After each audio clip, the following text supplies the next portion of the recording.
আপনার বাচ্চা কি একা একা কথা বলে? অনেকেই এটা দেখে ভয় পেয়ে যান, ভাবেন এটা কোনো খারাপ লক্ষণ, কিন্তু সত্যিটা হলো এটা অনেক সময় বাচ্চা শেখার একটা গুরুত্বপূর্ণ অংশ।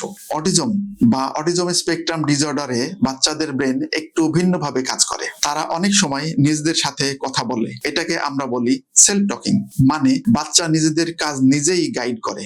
যেমন, এখন আমি বলবো, এটা এখানে রাখবো, এগুলো তার চিন্তার ভাষা। আরেকটা খুব কমন বিষয় হলো ইকোলেলিয়া, মানে বাচ্চা শোনা কথা বারবার বলে।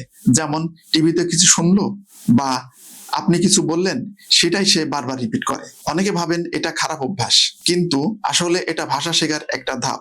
বাচ্চা শব্দগুলো প্র্যাকটিস করছে। অনেক সময় বাচ্চারা নিজের মতো করে গল্প বানায়, নিজের জগতে থাকে, এটা ইমাজিনেটিভ প্লে। আবার কিছু কিছু বাচ্চা একা কথা বলে নিজেকে শান্ত রাখে, মানে এটা তাদের এক ধরনের স্ট্রেস রিলিফ।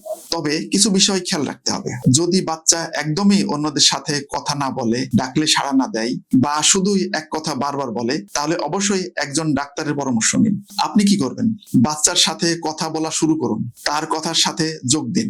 সে যদি বলে গাড়ি, আপনি তখন বলুন হ্যাঁ, লাল গাড়ি যাচ্ছে। এভাবেই তার ভাষার উন্নতি হবে। মনে রাখবেন, বাচ্চা একা একা কথা বলছে মানেই সমস্যা না, অনেক সময় এটা তার শেখার পথ। আপনার বাচ্চাও কি এমন করে?